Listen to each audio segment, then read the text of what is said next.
कन्नौज जनपद के 307 सीटों के लिए उम्मीदवारों के नामों का ऐलान कर दिया है।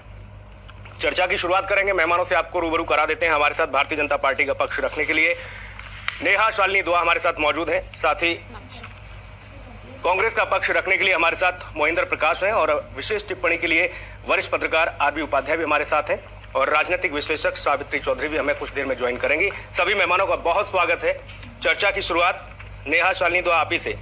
देश प्रदेश की सत्ता पर काबिज है, गांव की पंचायत बनाने के लिए मुद्दे हावी रहेंगे, ऐसा माना जा सकता है क्या? जी बिल्कुल बिल्कुल सुनील जी, देखिए जिस तरह से हमारी जितनी भी पार्टियां हैं सब आरोप प्रत्यारोप करती हैं। उधर बीजेपी कहेगी, वो सोचते हैं कि नहीं नहीं इस पृथ्वी को तो योगी जी घुमा रहे हैं। उधर ये कहेंगे कांग्रेस वाले नहीं नहीं इस पृथ्वी को तो जो हमारी कांग्रेस घुमा रही है। देखिए भ्रष्टाचार की जहां बात होती है कि किसी स्टेट की उस स्टेट में ज्यादा हो गया, उसमें ज्यादा हो गया, कोई स्टेट ऐसा नहीं बचा जिसमें भ्रष्टाचार ना बढ़ रहा हो। हर स्टेट में पूरी तरह से चरम सीमा पे है। और दूसरी बात देखिए, करोड़ों रुपए खर्च करते हैं, कहां से लेके आते हैं? जो आप इसकी बात कर रहे हैं पंचायत चुनाव की, शायद लगता है 5-6 महीने से पंचायत चुनाव में जैसे पब्लिक को गांव के लोगों को इतना परेशान कर रखा है ना, जिस तरह से कि अभी 95 वाला होगा, कभी 15 वाला होगा, कभी ये होगा, इसको देखते हुए तो लगता है कि सरकार के दिन पूरे हो गए हैं कि जिस तरह से परेशान कर रखा है कि ना ये कोर्ट और न्यायपालिका, जो हमारी न्यायपालिका है कार्यपालिका में ज्यादा कोई अंतर नहीं रह गया है।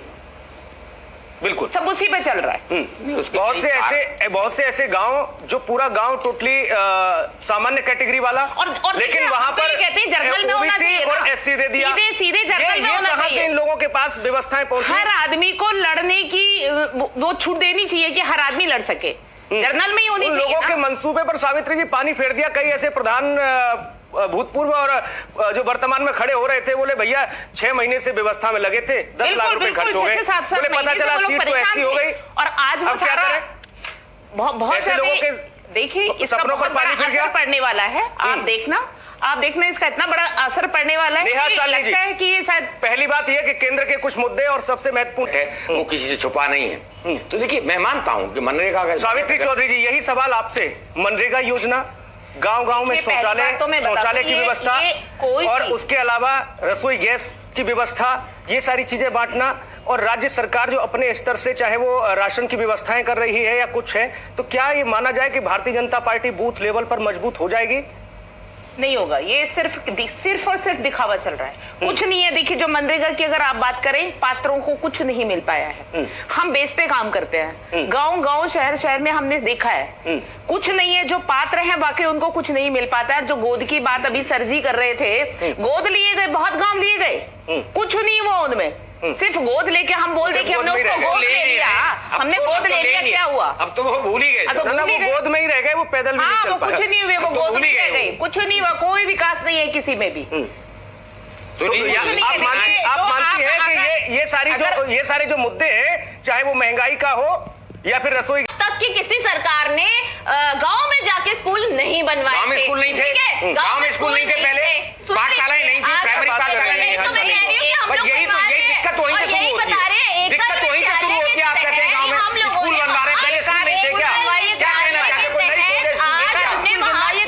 हालात जो बने दूसरा अब हेल्थ पे, आप इनकी बारी तो मैं नहीं बोली, तब आप अब चिल्ला रहे हैं। हेल्थ में आप बताइए, आप लोगों ने तो कुछ आज तक नहीं किया था। हम लोग वैक्सीनेशन लाए, चाहे हमारे घर के लोग भी आज कोरोना से ग्रसित हैं। यहाँ वैक्सीन बनी है, ये फैक्ट्री अभी लगी, कब लगी थी फैक्ट्री? लेकिन हमारी सरकार ने वैक्सीन बनी करके दिखाया कि भारत ही एक ऐसा देश है जिसने मॉडल इतना अच्छा बनाया कि हम लोग हमारे को आपने तो कह दिया। ठीक है नेहा जी, आपने इस तरह से तो हम ये भी कह सकते हैं, मेट्रो हमने चलाई। सावित्री जी आ रहा हूँ आपके पास, क्या मजाक बना रहे हैं? मजाक बना रहे हैं। नेहा शालिनी दुआ आपके पास आ रहा हूँ। सावित्री चौधरी अब ठीक है, आपकी बात आ गई, आपकी बात आ गई। उनको भी सुनिए थोड़ा, उनको भी सुनिए। वो राजनीति के विश्लेषक हैं, वो भी अपना बताएंगे तजुर्बा कि किस तरह की चीजें हो रही है गाँव में।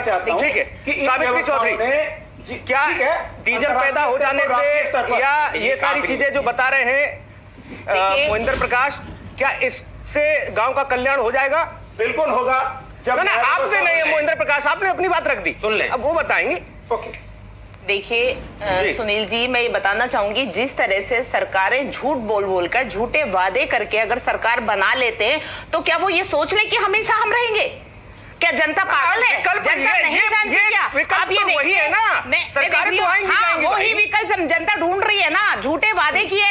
आपको मैं बता दूं, आंगनवाड़ियों के लिए जब योगी सरकार आई थी तो उन्होंने कहा था कल्याण कैसे हो पाएगा, मानदेय देंगे आंगनवाड़ियों के लिए, लेकिन आज तक उन्होंने 1500 रुपए बढ़ाए थे 23 फरवरी 2019 को डिक्लेयर घोषणा की थी, लेकिन नहीं किया। 1 रुपया नहीं बढ़ा, आज तक नहीं दिया है। साल पहले का बताइए ना, 4 साल पहले क्या सैलरी मिलती थी और आज क्या? अरे योगी जी ने जब घोषणा की है तो उसको दिया क्यों नहीं?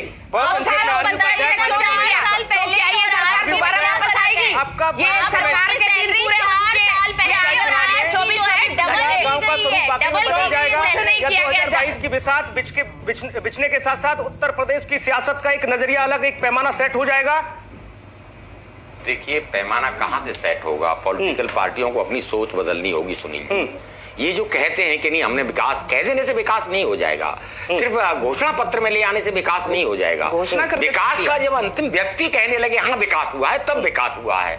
यहाँ टीवी चैनलों में बैठ के मैं देखता हूँ पॉलिटिकल पार्टी के लोग क्या कहते हैं, अरे गाँव कैसे गरीब था, आजादी के साथ भी गरीब था, आज भी गरीब है।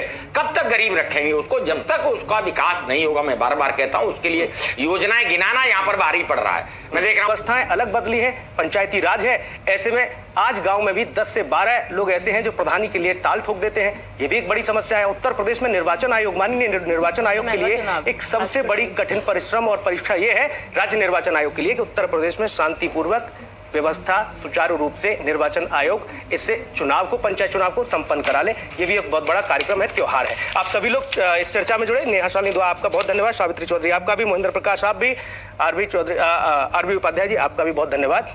विशेष में इतना ही, नमस्कार।